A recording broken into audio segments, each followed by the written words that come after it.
Hi everyone, welcome to my channel. Today I'm going to be showing you how to 3D letter in Procreate. I'm trying to make the process as short and sweet as possible, but if there's anything you need further help with, please comment down below and I'll do my best to answer your questions. If you're new to Procreate, you might want to check out my beginner's guide to Procreate video, as that might be helpful getting familiar with the different tools in the program.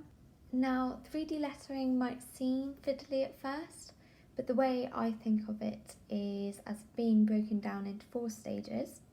So those 4 stages are duplicate, connect, colour in and shading. For the first stage, click on the Layers tab and drag the layer left. It will then give you a few options. Make sure to click on duplicate. You then want to click on the second layer down and click the move tool. You then want to drag it slightly down and slightly to the right. The further away it is, the more dramatic the effect looks. You then want to click on the magic wand and choose recolor, which is the option right at the bottom. Choose a colour and then drag the little crossover to the layer underneath that you want to change the colour of, and this should be quite visible as you move the arrow. Okay, that's stage 1. Now on to stage 2. Add a new layer by clicking the little plus sign in the Layers tab. Click on the brush tool and start connecting the white layer and the orange layer. A quick tip when you've drawn a line is to hold it just for a second and it'll straighten up. This can also be done with curves. Make sure to be patient in the stage. It can take a few attempts to get right. But you'll get a feel eventually of what works and what doesn't. Once you've connected the two, you simply colour in between the lines. You might decide to connect all of the lines first and then go through all of it to colour in, or you might go through each letter one by one, connecting and colouring as you go. Either's fine.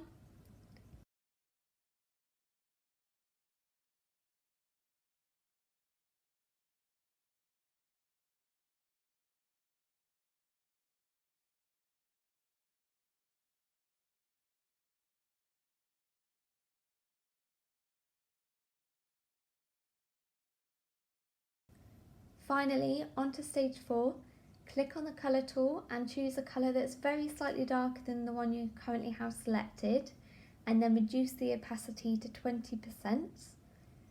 To make sure that you only shade the orange and not the whites, you need to group together the 2 orange layers and flatten them, then press select. The key to shading is consistency. I simply shade the underneath of each letter and the little crevices where it's unlikely that any light would go. This takes a little bit of practice to get a feel of where you should be shading, but the more experience the better with that.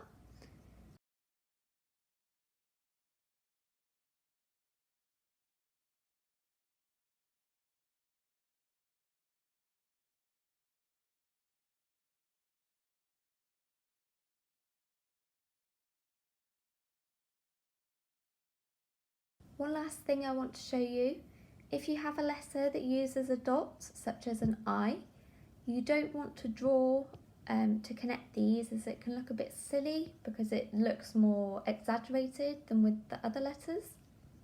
So instead, press the select tool, click the freehand option and draw around the part that you want to move. You then want to move it closer to the other dots, or heart in this case, making sure to keep it consistent with the rest of your word. So in this case it would be slightly higher and to the left. Okay, now group all the layers together and flatten them.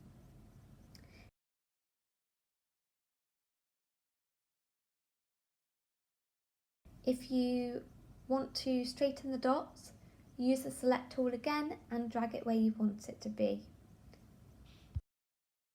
Okay, that's everything. I hope you've enjoyed this video. If you have, please give this video a like and subscribe, and thank you for watching.